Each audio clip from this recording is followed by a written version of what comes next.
and I'm Caucus Coordinator on behalf of the Alliance of Asian American Baptist Churches. We want to welcome you today to our presentation by the Reverend Dr. Tim Tseng, The Hidden Story of Anti-Asian Racism and Our Quest for a Better Country. Thank you to the live audience here today, and thank you to future viewers for the video at future times. This is being recorded at the 2021 American Baptist Churches Biennial. It is my pleasure to start by introducing to you our speaker today, Reverend Dr. Tim Tseng, known to all of us as Brother Tim. Tim is a leading Asian American Christian scholar, and he's currently the Pacific Area Director for InterVarsity Christian Fellowship's graduate and faculty ministries. His upcoming book, Asian American Christianity and the Quest for a Better Country, will be published by Ivy Press next year, and it will be the first comprehensive history of Asian American Christianity. He co-edited A Reader on Asian American Christianity in 2009, and he's authored numerous journal and articles and book chapters. He and Dr. Jane Hong recently co-hosted a series on the history of Asian American Christianity for Centering, the Fuller Theological Seminary Asian American Center podcast. Tim has also been a seminary professor at Denver Seminary, Colgate Rochester Divinity School, and the Graduate Theological Union. He was president of our very own Asian American Baptist Caucus, now known as the Alliance, from 1997 to 2001. And he served on the American Baptist General Board and the Board of the Historical Society. Tim also founded ISAC, the Institute for Asian American Christianity, which is now the innovative space for Asian American Christianity. And he used to be a pastor at Brooklyn Chinese Christian Church and Canine Taiwanese Christian Church in San Jose. Tim and his wife, Betty, I've been married for 36 years, and they have two adult sons, Nathaniel and Benji. So with that, I want to hand it over to one of my favorite people, Dr. Tim Tseng. Thank you, Catherine, and thank you all for being here, taking out Saturday morning, in fact, after I imagine a very busy week in biennials, just to spend some time to hear this presentation and to talk about it. I know that the topic of anti-Asian racism has been touched upon several times, and some of you have already heard earlier versions of this presentation that I've made in the past. But I've made some changes, and I hope that the changes will be interesting enough to engage you all. And Catherine, the bio, it just exhausts me, so I don't want to keep talking about myself. Let me just go right to the presentation and let's see how this works. I'm trying to keep it within 30 minutes so that we'll have more time for conversation with each other. And I really am interested in hearing your thoughts and your experiences as well. So here we go.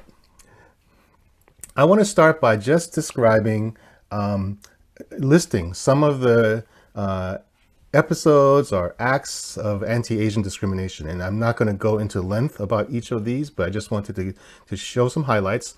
It's to start us off as we think about this whole question of anti-Asian racism in the United States. So back in 1854, there was a California court case called People versus Hall. And in this case, the result was that Chinese in particular were defined as non-white. So that was one of the most important outcomes of this particular case, and I won't go into details about that. And then, of course, in the 1870s to 1890s, there was a series outbreak of anti-Chinese violence in the West Coast that resulted in many deaths, loss of property, and lots of, and one of the reasons why Chinatowns became ghettos at the end of the 19th century was because of the anti-Asian violence directed towards Chinese miners and workers. And history books describe this in very painful detail. But I won't get into the details of what happened. I'm just going to jump right into one of the results of the violence was a movement to try to exclude Chinese immigrants from the United States.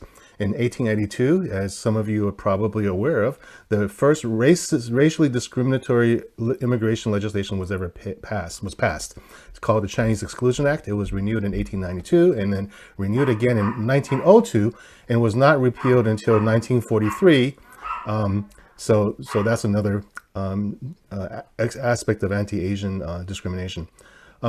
Around this time, many local state, especially the West Coast states, legislators passed laws that made it anyone who was born overseas ineligible to become citizens. Well, that's in the U.S. context, but in the local states, they're not allowed to own property.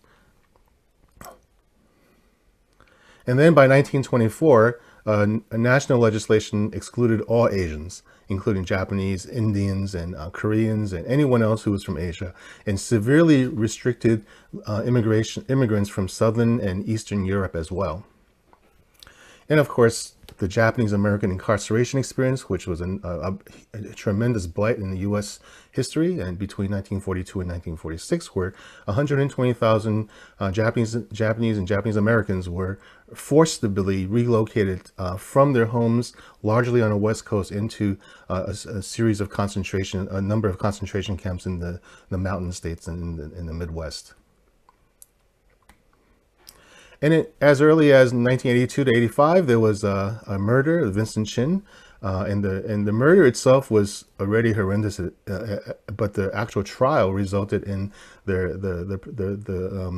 those who were convicted of murder were really pretty much let off with a hand slap or a wrist slap. And then, of course, over the last year or so, we've seen rising incidences of anti-Asian racial violence, and all of which is to say that this country has a not so deeply hidden history of anti-Asian discrimination that I think needs to be heard about and needs to be discussed and described. It is very similar to the anti-Black and anti-Latino and anti-Native American racism that's happening to this country, but is also unique in it as well in its own way. So the question I want to raise and spend the rest of our time reflecting on is, why did this happen?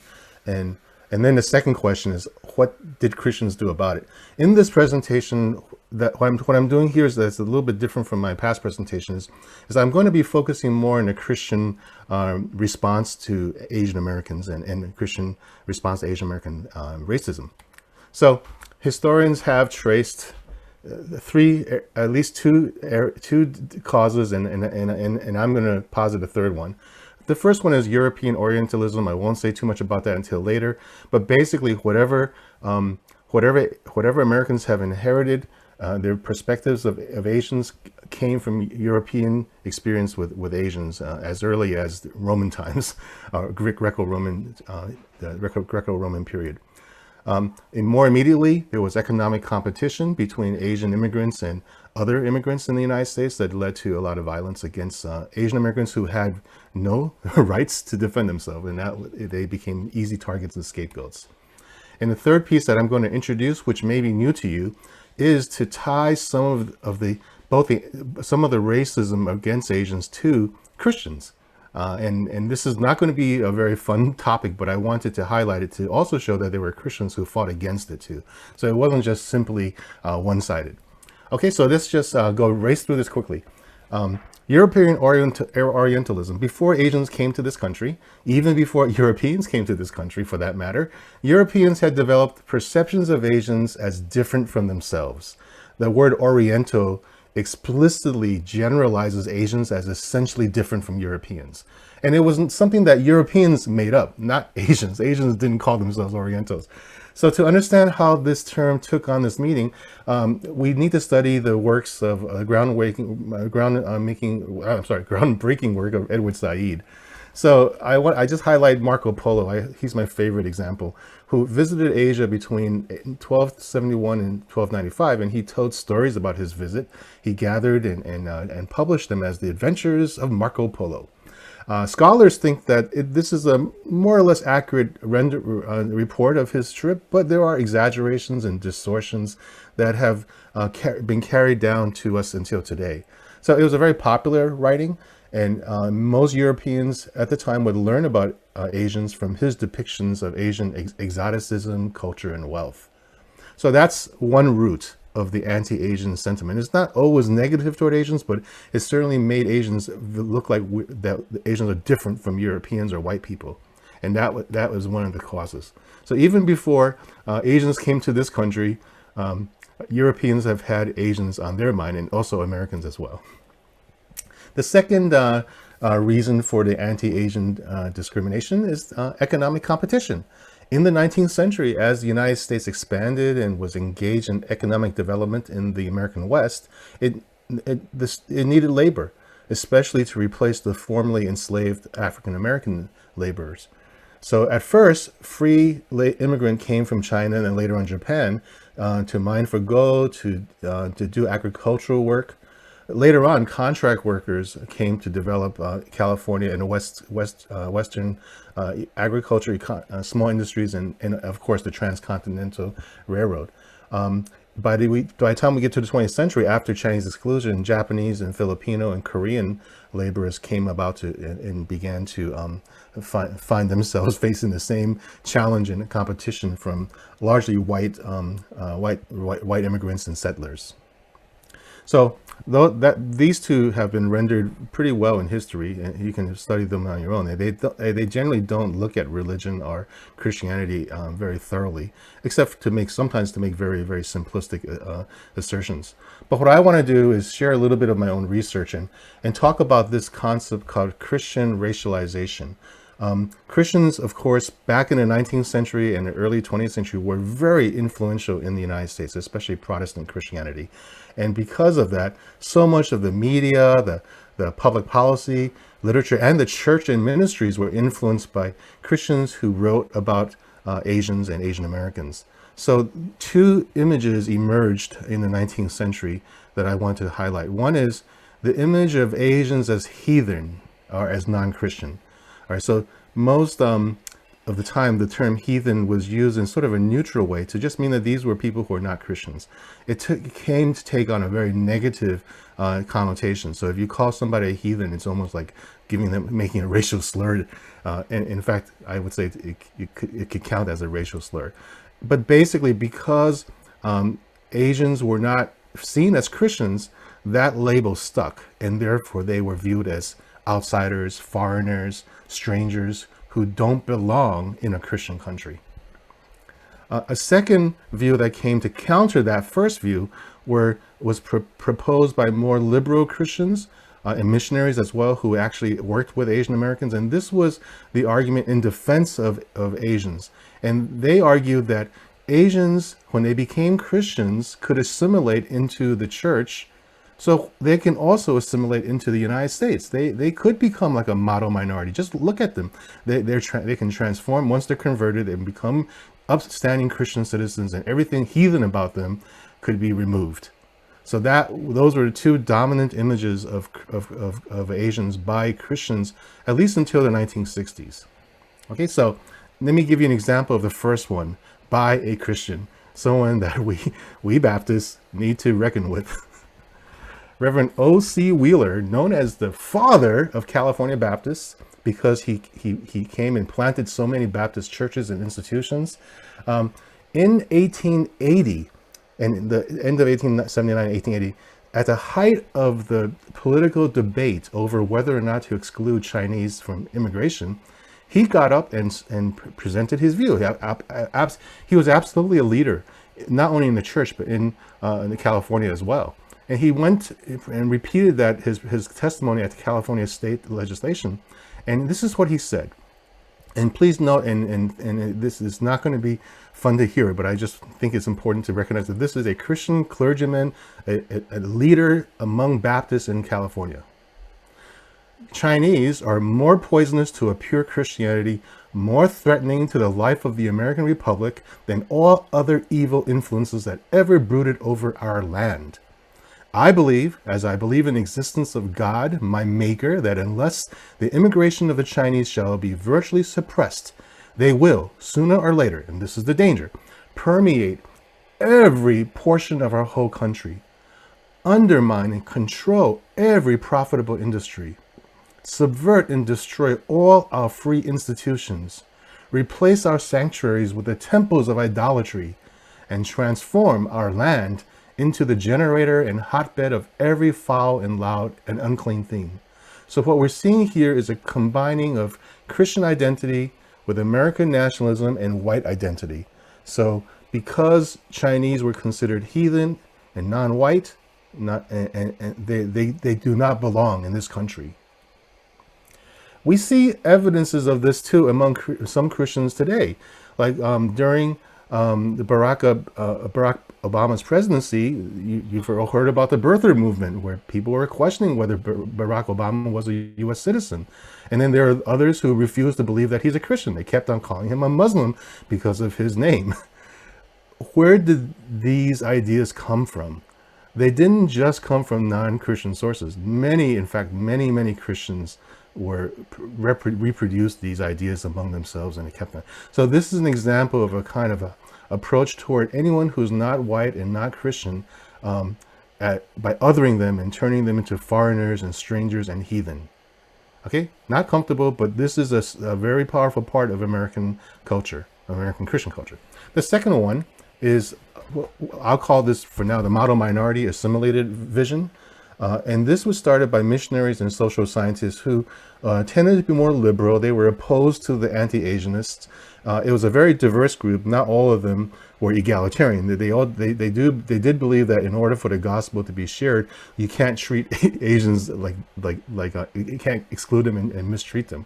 So together, sociologists of the time, in the late 19th and early 20th century, missionaries and many church leaders started to talk about Asians as people who can become Americans. And they started to point to second generation Asian Americans, Japanese and Chinese in particular, who acted just like white Americans.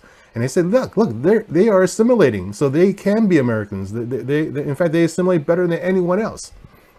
And they also began to promote the idea, especially around World War II, that the United States is a nation of immigrants. It's a place of boundless progressive opportunities. There's room for everyone to come to the United States. You don't have to exclude anyone. Now, some of the problems, of course, with this approach is that in a melting pot, one must be assimilated or excluded. Because if you could not behave like an American and take on American culture, then you still would be treated like a foreigner. And secondly, those who did assimilate wound up oftentimes became invisible. So there was they didn't have a chance to actually have their voices heard at all. So, and thirdly, the model minority idea was often used to deny justice to other people of color, especially to Black and Latinos. And the book that I think I would recommend you look at that describes that whole dynamic is Ellen Wu's The Color of Success, the Asian Americans and the Origins of the Model Minority. It's a fascinating and well-documented example of how this model minority idea came up to sort of assume that Asians could assimilate into American culture. At the same time, it was a backslap against Blacks who were fighting for civil rights in the 60s. So, among Protestants, this idea took some actual forms, and I'll just share a few examples.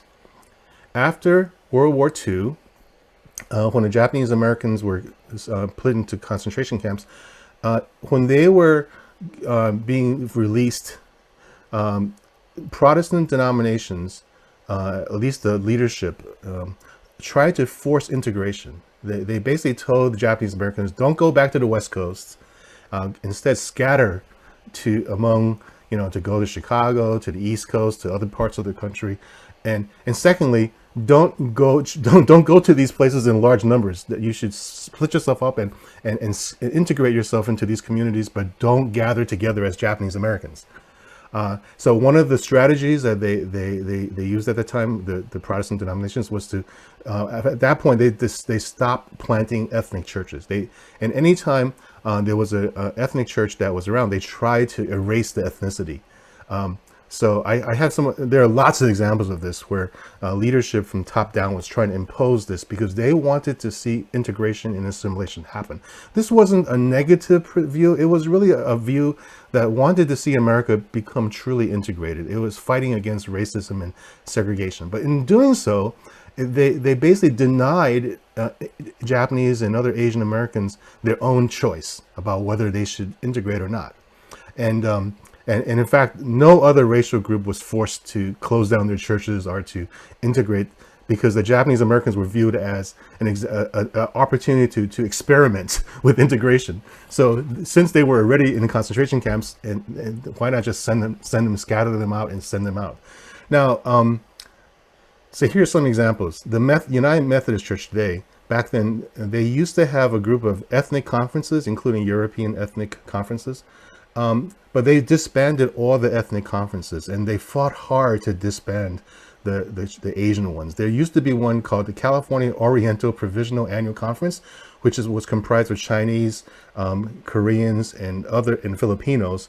In 1952, it was disbanded because they wanted all the different groups to go to the regular conferences and not have a segregated Oriental conference.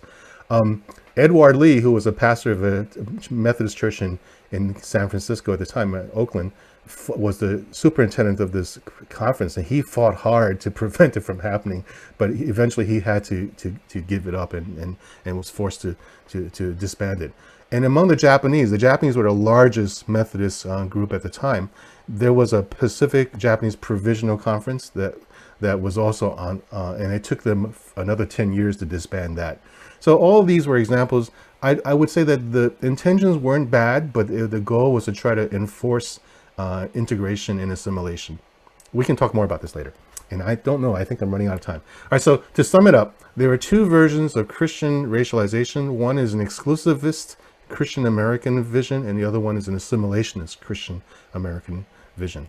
So I want to now jump into talking about, what did Christians do? How did Christians respond to this form of Asian racialization? And I'll rush through this quickly so that we can have some time for discussion. Well, my forthcoming book, Asian American Christianity and the Quest for a Better Country, will be sort of exploring this question, and I'll also spend a lot of time looking at how Asian Christians responded to this environment that they were in throughout the last 200 years. And I base it on Hebrews chapter 11, verse 16, the hope of a better country than the options that we just saw here. So here's some examples. One is that back in many Asians, especially Chinese, used the court system to fight against discriminatory legislation. This is Wang Kim Ark, who was born in the United States, but when he went back to China for a visit, he could not return because of Chinese Exclusion Act. So he sued, and this case went up to the Supreme Court. And in 1898, the Supreme Court ruled that he is a U.S. citizen, despite the fact that he left the United States. He was born in the United States. And this was an example of one of many, many court cases where Chinese, along with their Protestant allies and the lawyers, they worked hard to fight against discriminatory legislation. So this is just one example of a victory that had huge implications for immigration for everyone, not just for Chinese. Ing-Pung Chu was a Presbyterian pastor. The church today, well, I think they changed their name, but it was called True Light Presbyterian Church in Los Angeles. Well, he for a while was a pastor. Then he gave up being a pastor to become a journalist and a newspaper editor. So he started the Zhongxi Zibao, or the East-West Daily, and this newspaper became a strong advocate of Chinese democracy and fought against Chinese exclusion. And he himself went on a circuit. He was a speaker who was very popular. He went all across the country speaking out against Chinese exclusion and Chinese discrimination. There's a lot of history about him that has yet to be reviewed, but he's another example of a Christian who used his public voice to try to speak out against discrimination.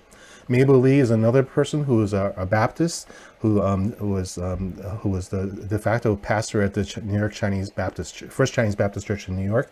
She was a suffragist. She supported women's rights to vote and social service advocate. And through her ministry in New York City's Chinatown, she helped to elevate a whole generation of Chinese American Christians and help them to find their way into American life. And I'll just end with a few more examples.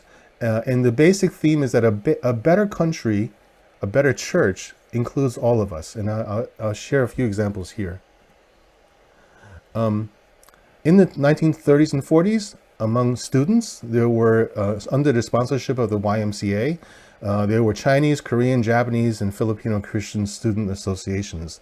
These associations were like InterVarsity, except that in addition to spiritual care, they really got into fighting against discrimination. They fought hard and protested against anti-Asian discrimination in their time, and they were involved with dealing with some of the Asian international crises that was going on at the time. Some of the Filipino students wound up becoming labor organizers, and I'll share a little bit about that later. Among the Japanese, they had formed in this time the Dome, or the Nikkei Christian Federations. And these federations continued until, I guess, they still exist today, I think. But they were one form of protest against the assimilationist perspective that was being pushed on them. And they formed interdenominationally. They had youth conferences. And for at least throughout the 50s and 60s and 70s, they were a very prominent group of very powerful Japanese Christian leaders. Among the Chinese, there was something called the National Council of Chinese Church Workers, called CONFAB, that I think has since stopped existing. But in the 50s, 60s, and 70s, and 80s, they were a way to unite Chinese across denominations and to work together and talk about issues of concern for Chinese Christians in America. The Filipino farm workers movement, most of the times we associate this with Cesar Chavez and his efforts, and he was a very devout Roman Catholic. But many Filipino Catholics were also part of this, and mainline Protestants were very much behind the scenes supporting the farm workers as they struck for higher wages and better standard of living. The 1965 Immigration Act, which opened the doors so that every immigrant from every country could come on the same level of immigration quota as everyone else, was also largely the work of many, a combination of Christians and other liberal immigration advocates who wanted to see immigration in the United States open up. And that was probably the most significant transformation since in the 20th century for Asian Americans. And then some of you may have heard that in the 60s and 70s, many of the younger Chinese Americans began to get involved with their community. They were concerned about fair housing, elderly housing concerns. International House in San Francisco is a famous story about how many Filipino immigrants, laborers, had no other place to live because they were so poor, and they stayed at the International Hotel, and developers took it over. So many Asian Americans, including Christians, activists, fought to preserve that for the sake of the Filipino elderly people. And Little Tokyo is another example of efforts in the 70s to care for the community and to provide our communities some integrity. Okay, I went on too long. I'll just end with this. Of course, within the church, the Asian Caucus movements were examples of how Asian Christians tried to reform mainline Protestant churches so that there'd be more representation, more resources for our Asian American ministries, and indeed for a better church. And this is, of course, a photo of the late Paul Nagano, who was one of the founders of the Asian American Baptist Caucus. So since the pandemic, we're seeing a new generation of Asian Americans, many young people, many of whom I work with through InterVarsity, who have been fighting for a better country and a better church because their faith demands it. So I want to thank you for giving me, I think I took more time than I promised to take, but I'll stop here. And if you want to contact me, just feel free to just, drtimtseng@gmail.com, or you can look at my blog at timtseng.net. So I'm sorry I took more time, but I hope that we have time for a conversation. And I'll stop now and turn the time over to Catherine. Yes, well, thank you, Tim. That was a wonderful presentation with a lot of new material that I know I hadn't heard before, and I imagine most of you had not heard before as well. It will be very exciting to see your work as it continues. At this time, Angeline and I we'll be watching for questions from any of you that you might want to put in the chat, or if you want to put your hand up, just anything that you want to share about a question or what struck you about his presentation. Let's just start there. What was new to you? What struck you? What really surprised you? And welcome to all latecomers as well. I see that we have a number of others here. So yeah, just lift up your hand or say something in the chat and we will know to call on you.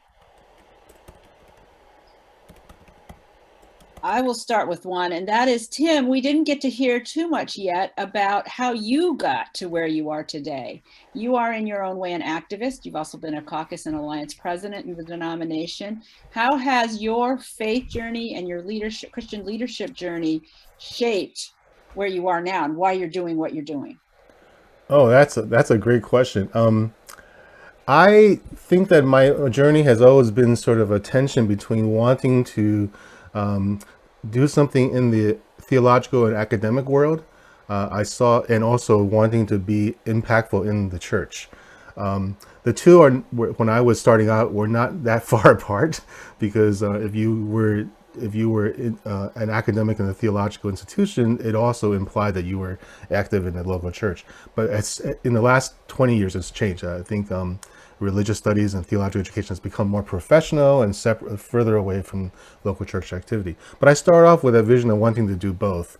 I got my call to ministry through InterVarsity Christian Fellowship. I grew up in a Chinese church. My father planted that church in Brooklyn, New York. And that church eventually affiliated with the American Baptists.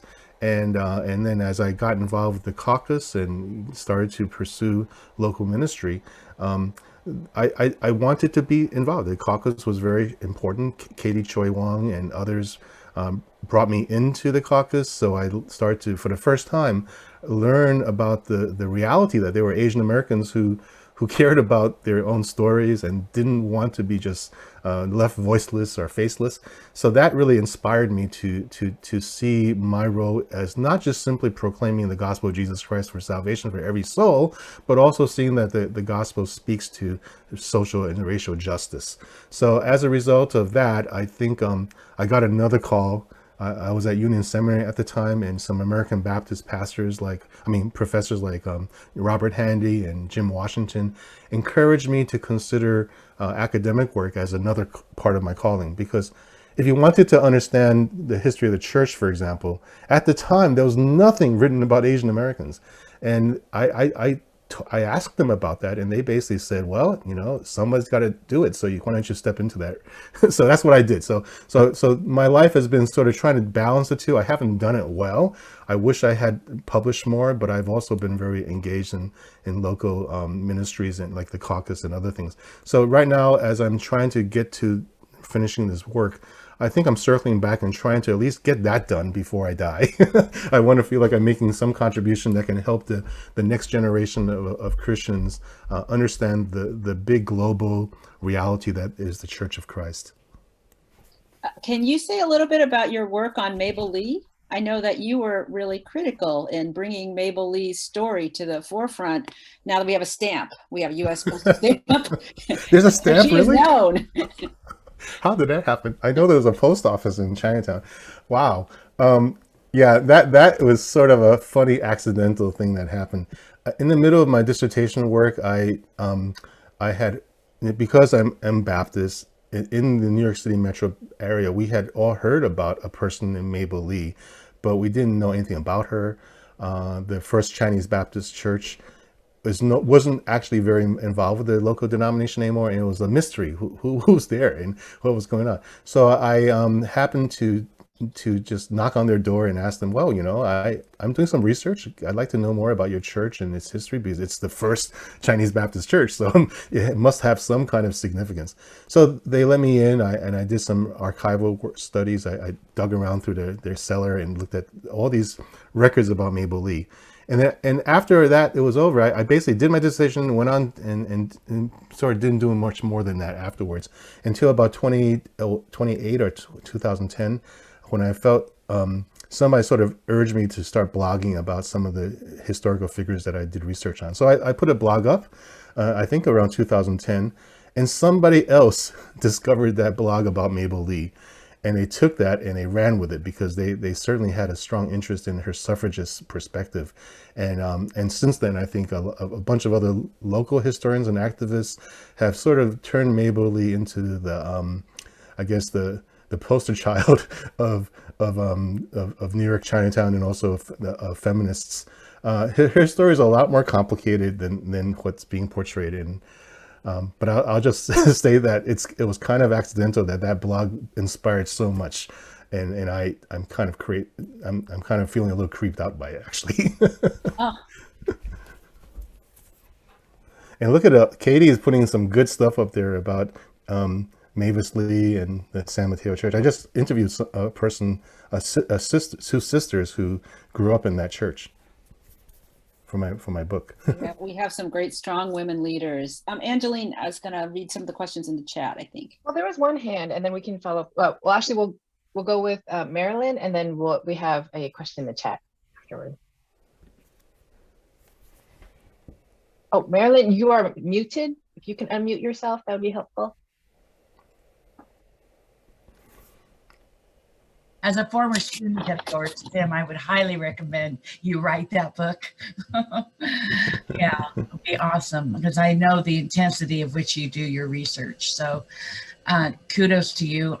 I come from an area where my parents went to school with John Steinbeck, the writer who inserted some stories within his stories of the Asian plight in that area. And there is no doubt that there were anti-Asian things going on. My personal experience, though, having grown up in the 50s, gone to elementary school, I had Asians in my classroom. I had Asian friends.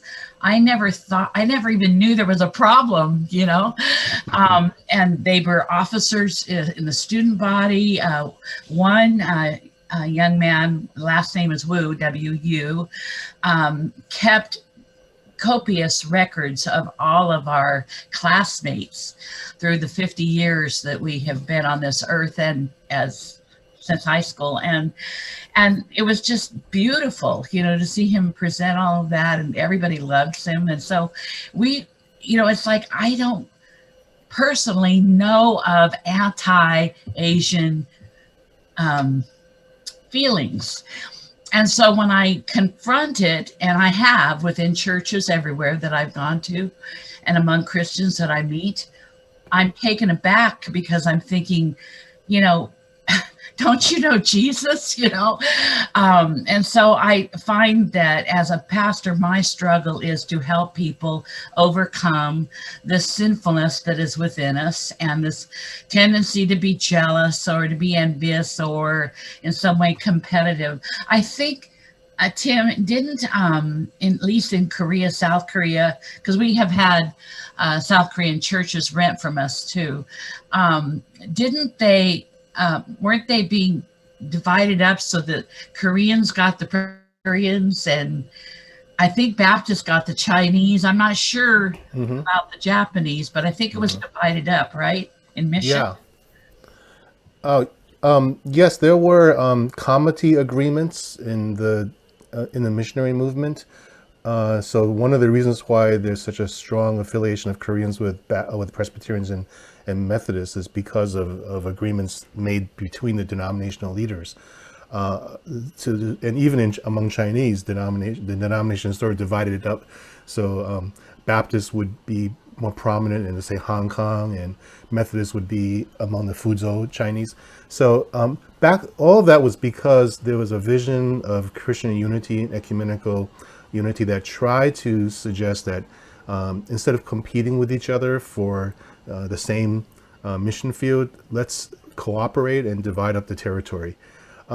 Of course, from one vantage point, that's a wonderful ecumenical act of cooperation.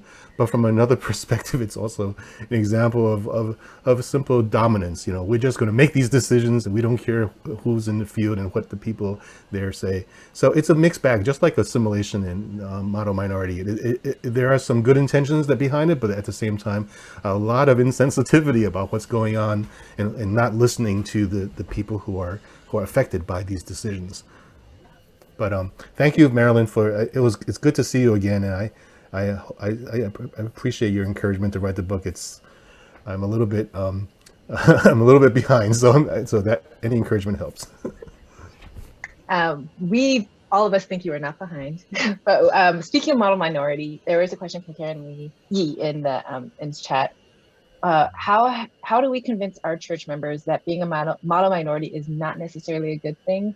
More conservative churches continue to use this idea as a weapon against other minorities. Well, I think specifically, and the general response would be to study the history, really look at the history and see how we fit into that, and see how Asian Americans have been to some degree manipulated, and for others it was a means of trying to find a place for ourselves. But that's the general piece. And for Christian leaders, this is something where I think pastors and elders and deacons, I really hope that they have a chance to get some training and see another way. And so I don't see this as a theological issue. You could be a fundamentalist or a liberal Christian and still see the problem with the model minority idea. So the question is, how do we offer enough teaching and equipping for our church leaders so that they could think twice about how to utilize, whenever they think about model minority thesis, how to avoid deploying it. There's a lot of, I guess, detoxing or deconstructing that needs to be done, because many of the folks who are upholding this model minority thesis are hanging on to this thing called racial liberalism, and they think that that's the way to go. And so it's going to take some time, and I think that might be one of the things that the Alliance can do for at least among Baptists. We're trying to do some of this in InterVarsity, so I don't know if that's helpful, but that's the best I can think of humbly. Well, we have to follow up that with, how do you think the Alliance can take this on? Okay. For the Alliance and the greater denomination. We have many denominational leaders here. Mm-hmm. What I didn't mention in my history is that one of the transformations that has happened in most of the mainline churches is that even as the Asian American Caucus was birthed, the reality is that the people who led it, like Apo Nagano and others, they kind of captured a vision that they learned from the Asian American movement. And that vision was that in order to be part of any denomination or any group organization, we can't just assimilate. We have to look at ourselves as our identities as integral. And Ponegano probably overstated this, but he really felt like our Asian American identities had to be permanent. Now that generation has aged out, and most of them are my elders now, and people that I respect greatly and have retired. But a new wave of immigrants from Asia who haven't really experienced that, I think they've changed a lot of the ways that Asian American caucuses have thought about their purpose. On one hand, many have become focused mostly on church planting and trying to strengthen church leaders, which is all good. I don't think the Asian caucus people were opposed to that. But what seems to have been lost is this idea that we need to still work together in solidarity to try to make sure that the Asian American representation and voice is still part of the conversation. So in order to do that, I think there's a bit of bridging with many who are immigrants who haven't really learned this history. And I know that all of us we care about what's happening overseas. InterVarsity, under my leadership, we held a seminar about the situation in Burma. So I think it's important to do both. We have to care about what's happening overseas in Asia, but I think many of the Asian immigrants also need to pause a little bit and think about what is going on as they look into the Asian American experience. Some of them have been trained with a certain kind of theological perspective that views any talk about social justice or racial justice as non-Christian. So that's another struggle there we have to overcome. And I just think that for the Alliance to be effective in this, I think we just need to have many more workshops and conversations so that the history and the story of Asian American caucuses can be understood. I don't think that we have to go back to the 70s and do things the same way back then, but we do have to have a better understanding of our differences and maybe shape a future agenda and strategy. I mean, we're seeing this on the ground outside the church with all the anti-Asian protests that are being led by young people who, if they look at our churches and see that we don't care about it, they're not going to stay. So I think it's important that we keep attuned to what's happening.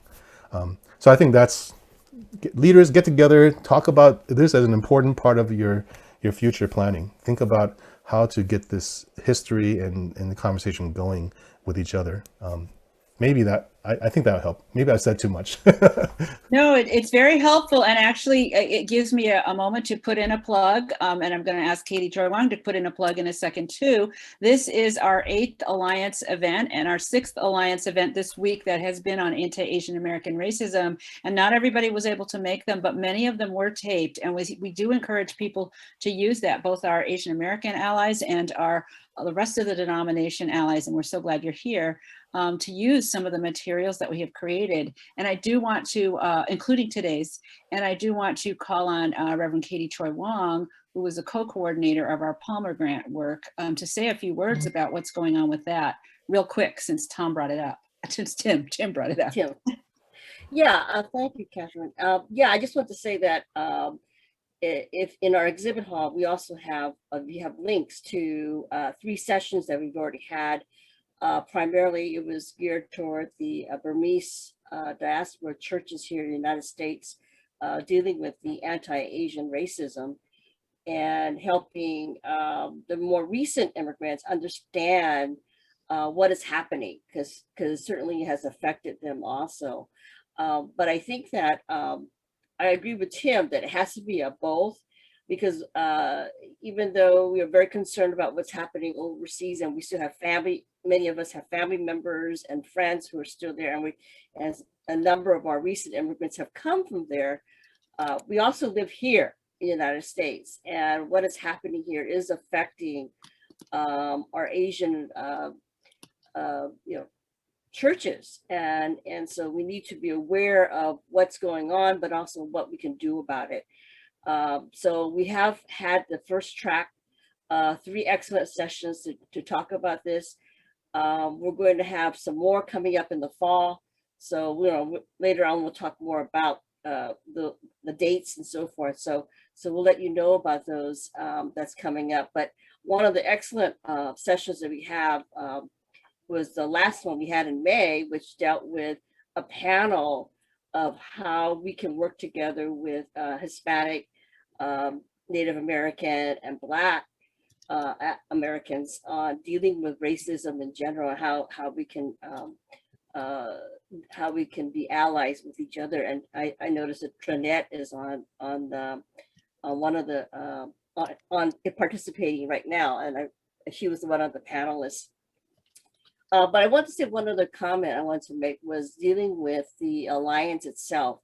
When the caucus was first started, it purposely decided to be an Asian caucus rather than the Chinese caucus, Japanese caucus, Korean caucus, Filipino caucus, which some of the other denominations did. United Methodists purposely had separate Asian ethnic caucuses.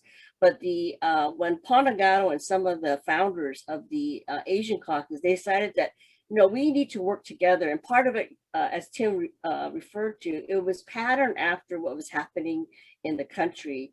The term Asian Americans was a fairly recent term that was done in the 60s to bring attention to all Asian people, because in the United States, the country itself, the institutions, as well as the dominant culture, the white culture, could not distinguish one Asian group from another Asian group. And we just found that it was more of powerful, and also that we would unite together and have more of a voice that way. And so when the Asian caucus started, they thought that would be the same thing with the denomination. So if we combine our efforts together and deal with our American Baptist denomination, we would have a stronger voice. And so it was purposely done for that. But as Tim refers to, now we have more immigrant more recent immigrant people and churches. They don't have that history. And so the ethnicity is more important than being Asian. And so I think we need to help our Asian ethnic churches understand that there is a not only unifying, but also a more powerful voice that we would have if we would work together and support one another, and and certainly the next generations, the children of the more recent immigrants, will have more of that identity than their own ethnic identity. So, coming from a third generation Asian American. So that's just a point I want to make. Catherine? Yes, no, I think at this time, and are there any other questions? This is your chance. Not that you can't raise a question later in the chat, but this is our official Q&A time. So if you have a question, feel free to stick it in the chat or raise your hand. I had just put in the chat. Oh, I see a couple questions coming in. Okay. I was going to say that I had just put in the chat that I'm so grateful to hear about the history of how Christians have responded, both Asian American and others. I think it's really, really valuable work that you're going to give us in your book. So Carla asks, in your work with InterVarsity and young people, what have been effective approaches in bridging academia, local churches, and community organizations in fighting against racism? Oh, that's a big question. In InterVarsity, we have a division called Asian American Ministries. And this is probably one of the earliest types of ministries among parachurch organizations, and currently is headed up by a dear sister named Sabrina Chan, who lives in North Carolina. Used to be in the Bay Area. The history of this Asian American Ministry Department has been to really focus on helping our college students understand and affirm their Asian Americanness, which. And Katie's right. It's both their ethnic upbringings, but also this Pan-Asian understanding of where Asians our roles are in our contemporary culture. So there's a curriculum designed to help our students process that, and I think that's the extent of it. We really don't have. We're not supposed to get involved in political activism, although many of us care about it. So we do try to point our young people when they finish their studies, or even while they're studying, to other resources, so that when they finish their college experience or while they're in college, they might collaborate with others who are addressing social justice issues. So that is, so I would say that our curriculum around identity is probably our strength. There could be a lot more. But we're also confined by our mission. We're not supposed to be political activists. So one of the things though I want to share just before I end this point is that unfortunately, because of our emphasis on Pan-Asian or Asian American identity, what often happens is that students who who come out from ethnic Asian churches, they get sort of a spiritual and awakening around who they are as Asian American Christians. But they can't go back to their ethnic churches because the ethnic churches, the Asian immigrant churches that they come from, are not quite there. They don't use the same categories to understand what it means to be Asian. So I would say that one thing that would be really great for InterVarsity and for me personally is if you are part of an ethnic immigrant church or to give the Caucus, the Alliance, and people like who do ministry on campuses a chance to work with you on helping you think about how to welcome your college students back. Some of them want to go back because they go through our program and they're taught that it's important to affirm your ethnic congregation, but it's just culturally too hard because sometimes the theological and other barriers within the ethnic churches just make it hard for them to feel welcome when they come home.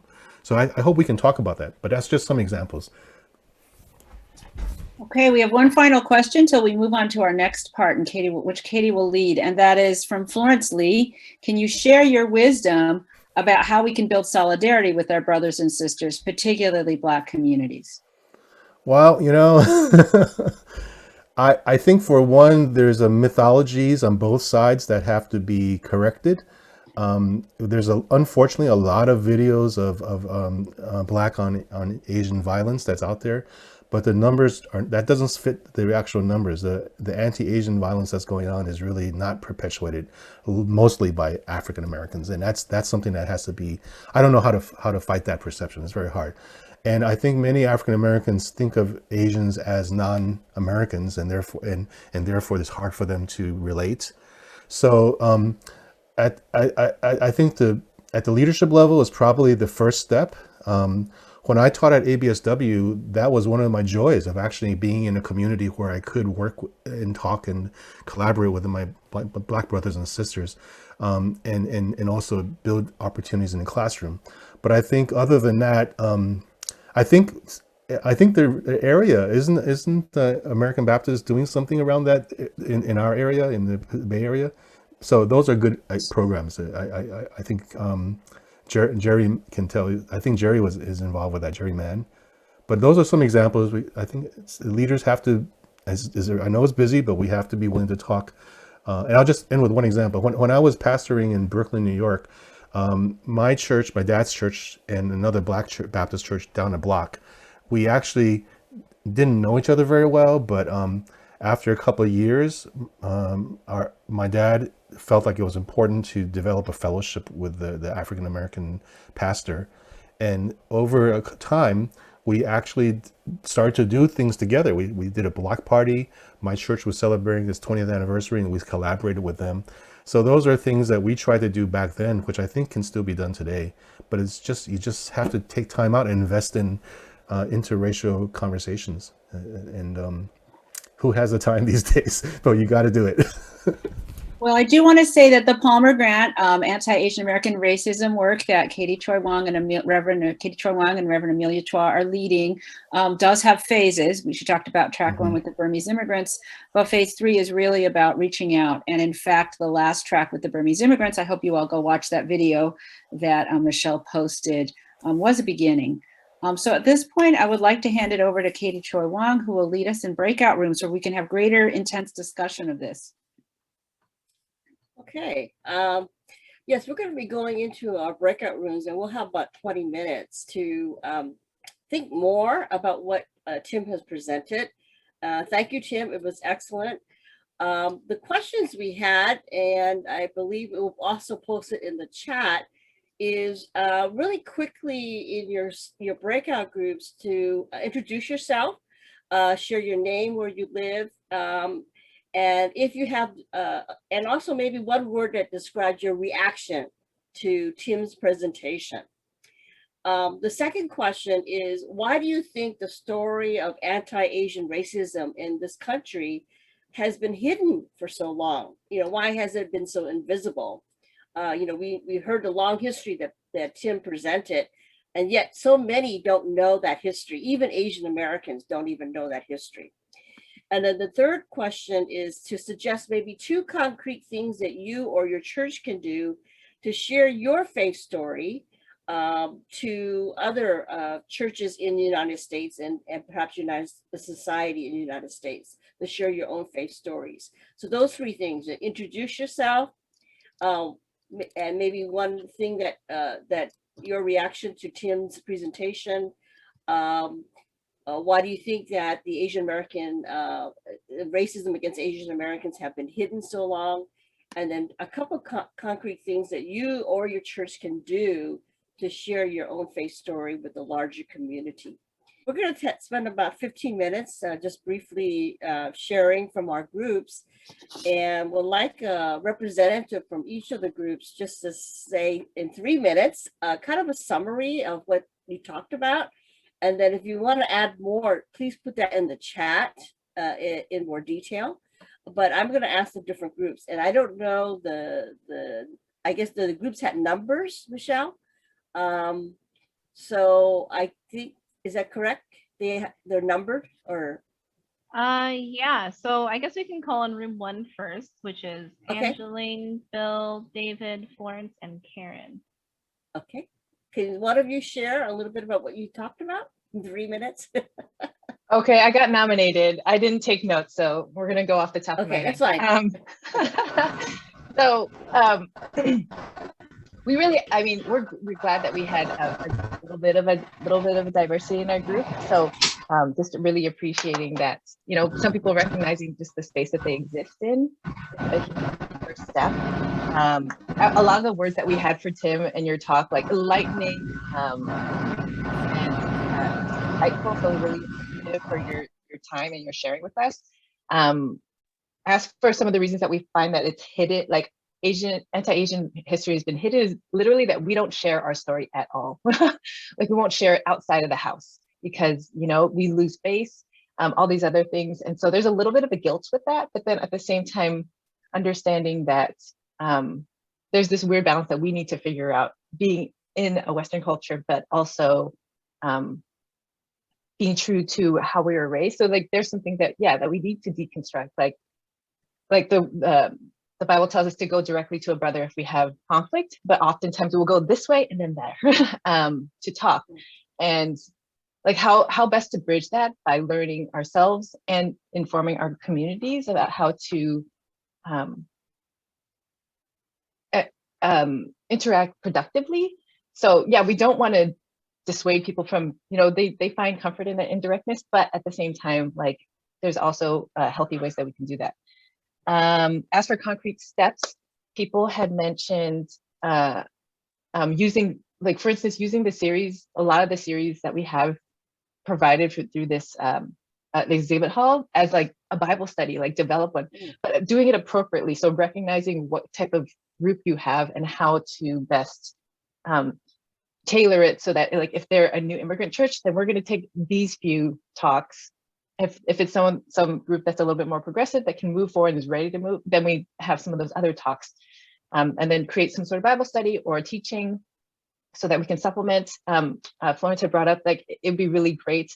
She's like really encouraged by what Alliance was able to put together, but also would we be able to package this and provide it so the next biennial will have it available, or even I know that we have the continual learning space with the American Baptist, like maybe putting it there in that space so that people can also access it and just creating some intercultural caucus dialogue.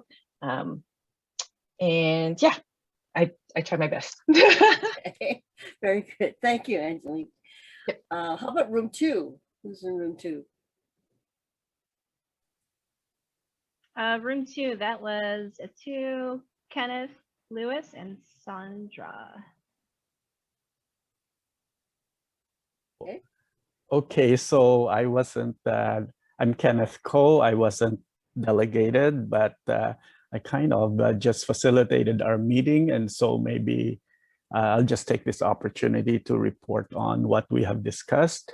The words that were used with regards to Tim's presentation were interesting. We learned new things and very enlightening. And as to question 1 or 2, was it? About anti-Asian history or discrimination, why it is hidden. One of us said that it's really not a new thing. It's just that it just has gotten a lot of attention, but it has always been there. One other thing that was shared was that there's also a problem with the language, especially with our first generation immigrants, and because many of our first generation immigrants and even leaders could express it more, especially communicating the message in their own languages, respective languages. But when it comes to English, there are some difficulties or hindrances in there. And so that's one of the factors as well that was identified. Another thing is that discussion about anti-Asian history and why it is hidden. It is because we have the feeling that we're always secondary to the black-white discussion, and that's not just even that's being presented even in academic circles. So we're always subsidiary, or secondary to that discussion. And so that's why that's why it is hidden. And the third question was about concrete steps. One is that we are already aware that we are making statements, but there is also this desire to follow up these statements that we make with action. And another thing that was presented was that sometimes we are always caught up with our ethnocentrism, and one of us mentioned that there is also value even as we look at the bigger picture and deal with the kingdom perspective and see ourselves as kingdom citizens rather than just Asians. Another thing as well is I shared this from my own experience with working with the Intercaucus. One of the things that was started around the years 2015 to 2017 was a conversation with the American Baptist Historical Society, because they wanted to train our caucus leaders to interview our elders. But there was a change of leadership in the Historical Society. There was also change in leadership in the Inner Caucus. And so I don't know where that conversation is now, but we have lost Paul Nagano. We haven't interviewed him. We didn't capture his story for history's sake, but those kinds of things could still be done. Yeah. And maybe restart conversation with the Historical Society in order to do that. We have other elderly leaders from other caucuses that we need to hear their stories. Thank you. Thank you, Kenneth. Good suggestion. Group 3 or room 3 is? That would be Carla, Catherine, Marilyn, Pastor Walter, and Sandy. Okay. Yes, so we had a great group and we're very appreciative of it. The hidden, in response to the why is it hidden, we talked about white spaces. A couple of us grew up in very white areas, which we now can call white spaces after Ibram Kendi's book, understanding what that meant. Sandra shared about how even though her mom was at camps, it was not talked about. The incarceration for the Japanese Americans was not talked about. So there was a lot of silence there. So we need to get the stories out. Carla talked about coming from the Philippines and not intentionally, and not enough is taught intentionally about Asian American history. When she came from the Philippines as an American colony, she came over and read a book, America is in the Heart, and it really helped her to understand anti-Asian American racism. So being very interested and intentional to tell our stories. And then the second question was about how we might share stories. Marilyn has already put in the chat that Sandra Stice shared about the legacy program at Japanese Baptist, where they're really trying to get the stories and capture everybody's stories in an intentional way. And that's, I think, been just now talked about. So that sounds great. And then Marilyn and Walter both shared stories about how they have worked a lot cross-culturally. Walter is an African-American pastor of a white church and very interested in reaching out to Asian American churches. So applause to you, Walter. And we encourage you to reach out to your churches in your nearby area and to go for that. And Marilyn has talked a lot about her intercultural work and some of the work that she's published. And again, we thank you, Marilyn, for making a difference in your church and in your publications in terms of helping us to raise cross-cultural awareness. Okay. Thank you. All right, and then our last group, room 4. Rotang, Charlene, Virginia, and Yao Yang.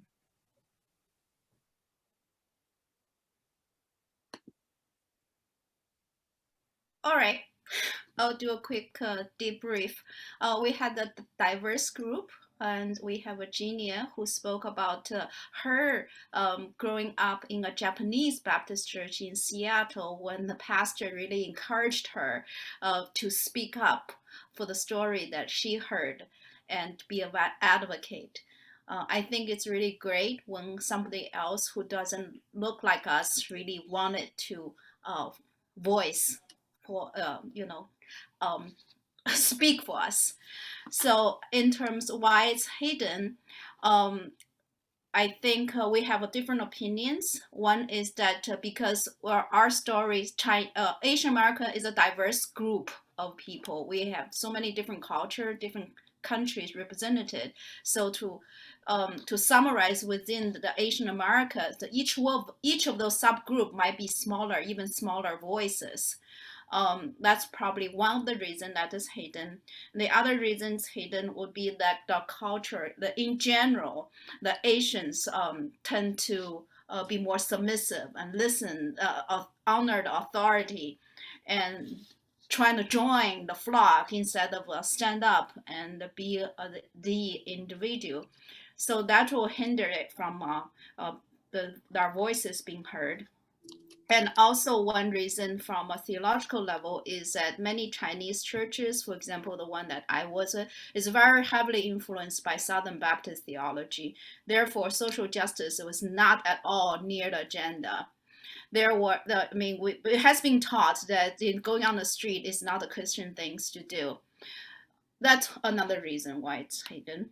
In terms of what we can do, dialogues, and also flock together, stay with a group who has the same belief, for example, American Baptist, and a building community, just to get to know those who have different opinions from us at a fellowship level first. And then maybe we can have idea exchange and discuss different theology, things like that. That's from our group. Okay, thank you.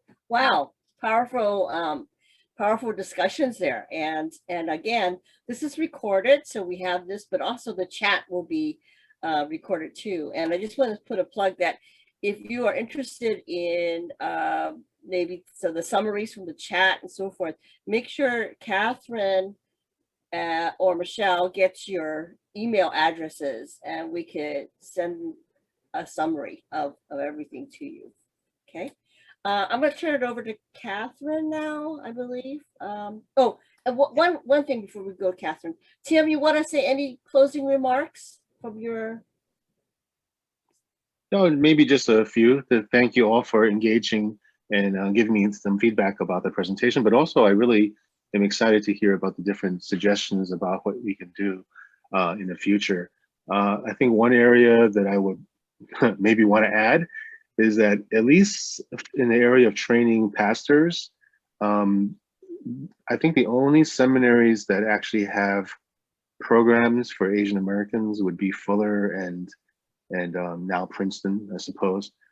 And it might be helpful to find out if we could re-engage our favorite seminaries and sort of advocate for space so that other scholars who care about this can collaborate with church leaders on developing more resources. So that's just an additional thought. But thank you for all your input. This sounds really great, and I see more ideas in the chat box. And at some point, I hope I can share more with you as well. So hang in there and keep it going. And I want to thank you, Tim, for being with us and just the wealth of information and education you have provided for us. So we will call on you again. Don't, just remember that. Okay, Catherine. Hi, okay. So now it's time to share some resources, and I bet some of you will have some additional ones, but let's share some resources that we have come up with, and they are in the chat and you can see them here. As you know, I'm sure many of you know, the Alliance of Asian American Baptist Churches did do a statement of concern on anti-Asian American racism last February, a year ago February, so 16 months ago or so. And you can see that at our website, which you see now put in the chat. And so if that's of help to you at all to share with your congregations, please do so. A second statement was published ecumenically more so by the Asian American Christian Collaborative. They produced a statement, and their website is very, very robust. It is asianamericanchristiancollaborative.org, and you can sign on to the statement there. It is available in Chinese, Korean, and Spanish. And they have many, many books, a whole kind of resource library of books, church and teaching resources, including Christian ed resources or anything you might need for your church. So I'd highly recommend that as well. And as I said in my group, PBS series that came out last May of 2020 is an excellent series. It's a great starting point for your congregation, whether it's Asian American or multicultural or white American or African American or any other group, to learn about Asian Americans and to really begin a stab at the diverse history that we have and the many, many, many, many cultures and languages and generations even here in the United States that we have. So I really recommend that to you. I've been watching it with my college roommates. And watching it the second time was even better. I will point out that in the chat, Tim has put his bibliography of Chinese and Asian American Christianity. So that's very, very helpful. And I will share that. Now I want to turn it over to Katie, who was going to talk about what came out of Thursday. So those of you who were there Thursday, we had a wonderful session on Burma by the UN, the person who was the UN representative to Burma and is now part of the new government there, or new hopeful government there, and a short session on anti-Asian American racism. And we weren't able to go into it in depth, but we were able to have folks put into chat some of their breakout room information. So Katie is going to review some of that right now. Okay, Michelle, can you put that up? It is up. Oh, okay. Oh yeah. Okay, got it. Okay. My apologies. Okay. Yeah, this is from the Thursday our alliance meeting that we had. And one of the questions that came out is, what has helped you to overcome anxiety dealing with racism, especially this past year and a half? It's been very difficult for many people. And so we wanted to hear from the breakout groups what has been helpful for them as they deal with all this attention to anti-Asian racism. So this is some of the reflections. We share about how hard it is to pastor in these times of increased attention to racism, while we also deal with our own issues, learning how to talk about racism without getting anger in the way. Another person said, I was reflecting on Don's presentation of his experience in the current situation of being Asian in a post-COVID life. The China virus coming from India, community is concerned about the Delta virus being named virus from the name virus from India. We want our parents in India to fly here as soon as flights are open. So much stress is in the community to see the Delta virus as a virus from India. Immigrants from India spread out throughout the country. There's anxiety and racial slurs against our friends here in Wisconsin. The next slide. I feel like when I first came to the United States, I was struck by how friendly people were. I didn't experience much discrimination in grad school. Emphasis is on work. I felt quite equal. I gave an amen to the movie No Man's Land back in China. We all had to really be careful about how people could be deceived. But in America, people are generally nice. During COVID, the administration called. Another person put in China, the China virus. I don't like it, but can live with it. How do we regulate public health to overcome anxiety?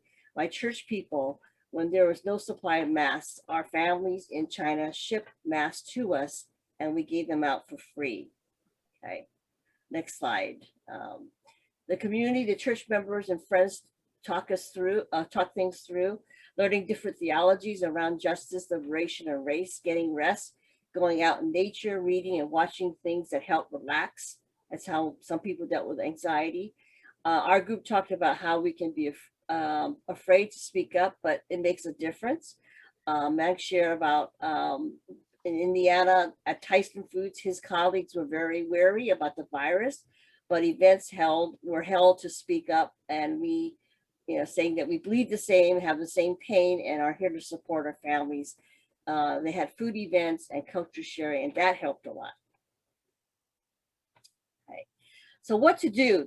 These are some suggestions that came out of the breakout groups: speaking up and educating, being proactive, get involved in political efforts to erase racism, talk about how we can be allies and knowing what to do, build allies with people like you and flock together, battle racism by being nice to people. Our group had Zidia from Ohio that shared how mission trips was an eye-opener of racism in this country. Okay. How do you talk to your Caucasian friends to help you as an Asian? You know, do you say nothing? You say sorry? Solutions: intervene, stand up for one another, be allies, model Jesus behavior. We talked about ihollerback.org. Actually, I spelled it wrong here, but I will share with you a little bit more about that. It's a great resource to dealing with what you do when you see racism or racist acts.